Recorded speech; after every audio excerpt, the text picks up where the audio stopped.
नमस्कार, स्वागत है आपका हमारे खास कार्यक्रम 4 के दम में। मैं आपके साथ रवि राजपूत।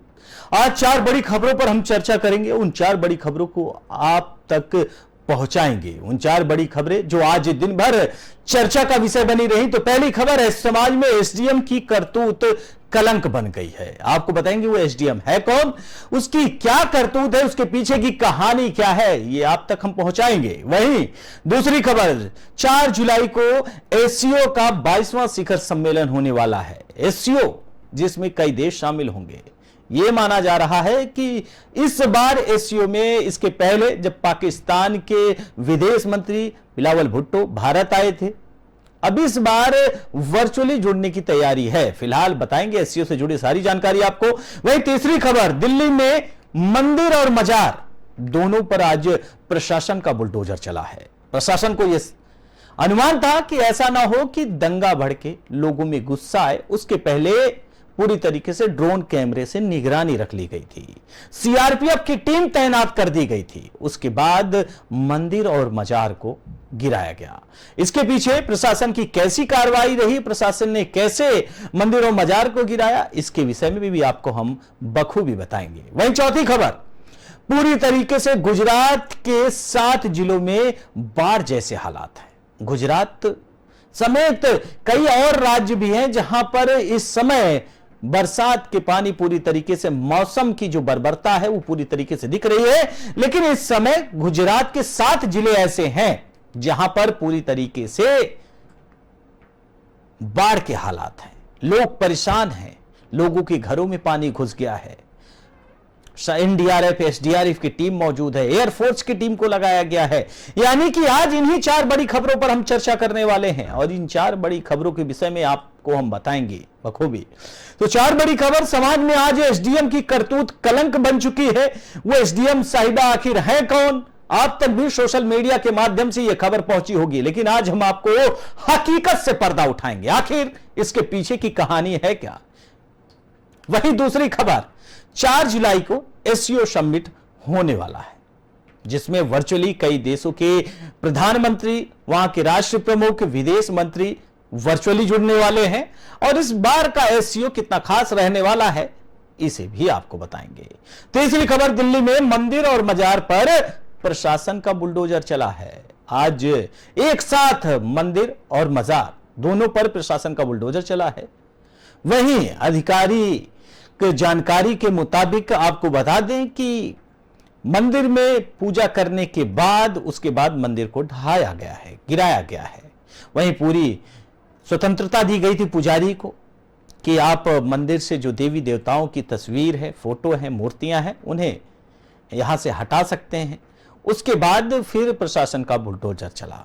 वहीं चौथी खबर, गुजरात के 7 जिलों में बाढ़ जैसे हालात हैं।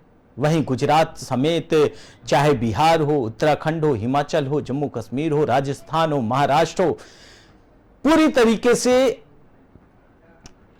पानी की चपेट में है, बाढ़ की चपेट में है। लेकिन आज जो बड़ी खबर सामने आई वो गुजरात के 7 जिले ऐसे हैं जहां पर एसडीआरएफ और एनडीआरएफ की टीम को तैनात किया गया है और पूरी तरीके से 7 जिले बाढ़ की चपेट में हैं। बारिश के पानी से हाहाकार मचा हुआ है। लोगों के घरों में बारिश का पानी घुस गया है। लोग अपने घरों से पलायन कर रहे हैं।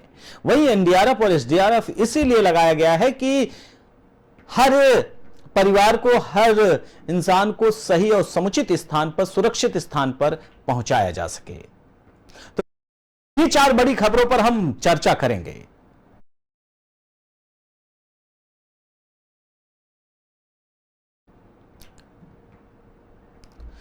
तो बढ़ते हैं पहली खबर की ओर, जहां समाज में अपनी हरकतों, यानी कहा जाए जो हरकत होता है और उसे पूरा करने के लिए गलत तरीके से आगे बढ़ना, यानी कि अपनी सोच को आगे बढ़ाना, किसी भी इंसान, कोई भी इंसान किसी भी हद तक जा सकता है। इसका उदाहरण हम आपको बताने वाले हैं। दरअसल अपनी इच्छाओं को पूरा करने के लिए लोग भरे से और जो रिश्ता होता है उसका भी कत्ल कर देते हैं। उत्तर प्रदेश में एक शख्स का कहना है कि उसने अपनी पत्नी को पढ़ाकर अधिकारी बना दिया, लेकिन बदले में उसे क्या मिला? धोखा। प्रयागराज में पति पत्नी और पूरी तरीके से यह जुड़ा मामला है। पढ़ाई कर रहे थे, पति जो था 4 ग्रेड का कर्मचारी था। वहीं आपको बता दें कि पेशे से सफाई कर्मी, उसकी पत्नी पीसीएस अधिकारी बनते उसके साथ बेवफाई कर गई। सफाई कर्मी की पति का नाम आलोक मौर्य है, जो प्रतापगढ़ में पदस्थ है। उसकी पत्नी ज्योति मौर्य बरेली में एसडीएम पद पर तैनात है। आलोक के मुताबिक साल 2010 में उसकी वाराणसी के चिरई गांव की रहने वाली ज्योति मौर्य के साथ शादी हुई। ज्योति ने शादी के बाद आगे की पढ़ाई जारी रखने की अपनी हसरत बताई। उसके बाद आलोक ने अपनी छोटी सी तनख्वाह में से पैसे काटकर उसकी पढ़ाई कराना शुरू किया। उसके लिए उसने अपनी छोटी छोटी खुशियों को भी कुर्बान कर दिया। पत्नी की पढ़ाई में कोई कसर न रह जाए, इसलिए उसका दाखिला प्रयागराज के एक अच्छे कोचिंग सेंटर में करा दिया। बताया जा रहा है कि साल 2015 में दोनों को जुड़वा बेटियां पैदा हुई। उसी दिन पीसीएस परीक्षा का परिणाम भी आया और ज्योति का चयन पीसीएस में हो गया, यानी कि पूरे घर में खुशी छा गई। बताया जाता है कि ज्योति ने इसका श्रेय अपने पति आलोक मौर्य और ससुर को दिया था, लेकिन कुछ दिन बाद अफसर बनी पत्नी ज्योति ने अपने उसी पति और ससुराल वालों के खिलाफ दहेज का मामला दर्ज करा दिया। बदनाम करने, उत्पीड़न करने का आरोप लगाते हुए धूमनगंज थाने में मुकदमा दर्ज करा दिया। आलोक और ज्योति की शादी शुदा जिंदगी सही चल रही थी, लेकिन इसी बीच साल 2020 में ज्योति की मुलाकात होमगार्ड कमांडेंट मनीष दुबे से हुई। आलोक का कहना है कि ज्योति मनीष के करीब और उससे दूर होती चली जा रही है, यानी कि जिससे ज्योति का अफेयर है उसके नजदीक जा रही है और अपने पति से दूर हो गई है। पति आलोक मौर्य का आरोप है कि उसे अपनी पत्नी पर शक हुआ तो उसने मोबाइल चेक किया। इसमें मनीष दुबे, जो कि होमगार्ड कमांडेंट के पद पर तैनात है, उसके साथ उसकी पत्नी ज्योति मौर्य का ओपन चैट सामने आया है। यही नहीं, उसका आरोप है कि दोनों को उसने रंगे हाथों पकड़ा है। बताया जा रहा है कि ज्योति का प्रेमी फिलहाल गाजियाबाद में होमगार्ड कमांडेंट के पद पर तैनात है। उसने अपनी पत्नी को तलाक देने की अर्जी कोर्ट में रखी। वहीं ज्योति भी आलोक से तलाक की मांग कर रही है। सफाई कर्मी आलोक ने अब यह भी शिकायत की है कि बरेली में पदस्थ उसकी एसडीएम पत्नी अपने प्रेमी के साथ मिलकर उसे जान से मारने की धमकी भी दी है। पीड़ित ने इसकी शिकायत होमगार्ड मुख्यालय में की है। आलोक मौर्य के साथ मेरा पारिवारिक झगड़ा चल रहा है, मैंने तलाक के लिए अर्जी दी है, उसने मेरा मोबाइल गलत तरीके से कब्जे में ले लिया था, उसका भी मामला हमने दर्ज करवाया है। बहरहाल आलोक के आरोप में कितनी सच्चाई है या तो जांच के बाद ही पता चलेगा, लेकिन चंद हसरतों के लिए रिश्ते और भरोसे आज के दौर में जिस तरह से खत्म हो रहे हैं, वाकई समाज के लिए चिंता का विषय बन गया है।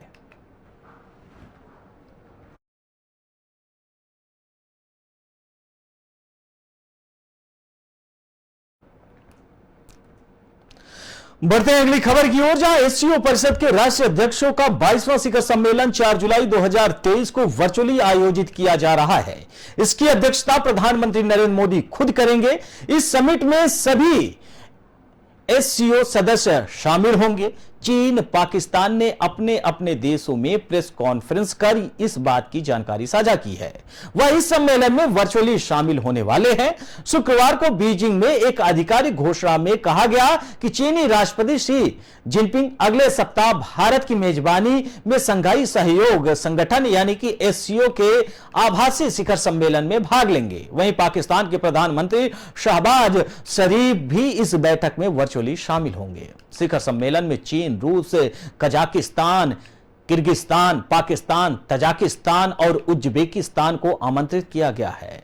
इसके अलावा ईरान, बेलारूस और मंगोलिया को ऑब्जर्वर स्टेट के रूप में आमंत्रित किया गया है।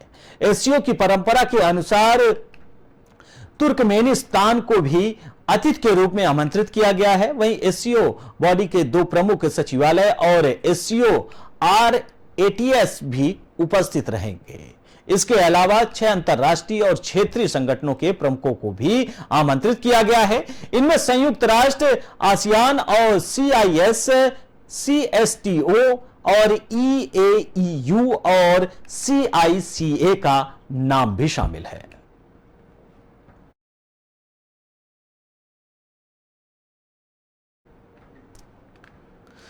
वही बढ़ते हैं अगली खबर की ओर, जहां दिल्ली के भजनपुरा इलाके में रविवार आज सुबह CRPF और दिल्ली पुलिस की निगरानी में एक हनुमान मंदिर और मजार को हटा दिया गया। सड़क चौड़ी करने के लिए राजधानी के PWD डिपार्टमेंट ने यहां कार्रवाई की। मंदिर हटाने से पहले एडिशनल DCP सुबोध गोस्वामी ने हनुमान जी की पूजा अर्चना की। कार्रवाई का पहले विरोध हुआ था, जिसे देखते हुए सुरक्षा बलों को विशेष तौर पर तैनात किया गया था। इसके अलावा किसी भी अप्रिय स्थिति में बचने के लिए कार्रवाई के दौरान पूरे इलाके की ड्रोन से निगरानी भी की गई है। पिछले हफ्ते पूर्वी दिल्ली के मंडावली में MCD ने शनि मंदिर के बाहर अवैध रेलिंग को तोड़ा था।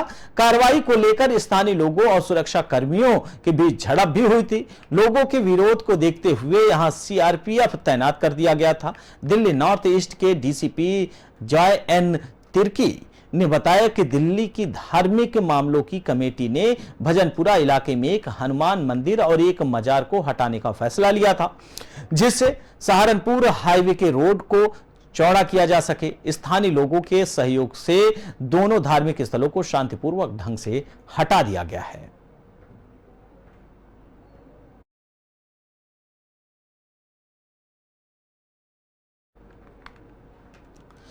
वही बढ़ते हैं अगली खबर की ओर, जहां IMD यानी कि मौसम विभाग ने इस हफ्ते लगभग सभी राज्यों में बारिश का अलर्ट जारी कर दिया है। मौसम विभाग के मुताबिक अगले 24 घंटे में बिहार समेत 13 राज्यों में भारी बारिश का अनुमान है।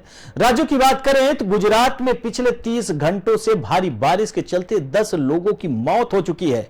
राज्य के जूनागढ़, कच्छ और जामनगर, वलसाड और मेहसाणा, सूरत और नवसारी जिले में भारी बारिश के चलते बाढ़ जैसे हालात बन गए हैं। यहां SDRF और एयरफोर्स को रेस्क्यू और रिलीफ ऑपरेशन के लिए लगाया गया है। उत्तराखंड के लंबागढ़ में बद्रीनाथ हाईवे यानी कि NH7 पिछले 13 घंटे से बंद किया गया है। वहीं खासड़ा नाले में पानी बढ़ने के चलते इसे बंद कर दिया गया है। हाईवे पर दोनों तरफ बड़ी संख्या में टूरिस्ट फंसे हुए हैं।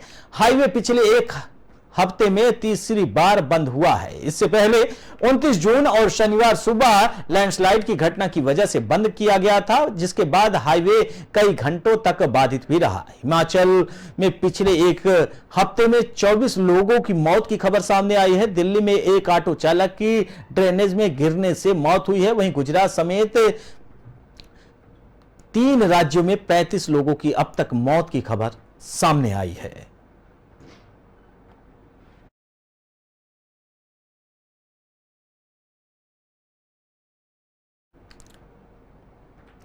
फिलहाल इस बुलेटिन में हमारे साथ इतना ही। बाकी देश दुनिया की तमाम बड़ी खबरों से जुड़ने के लिए देखते रहिए P न्यूज। नमस्कार।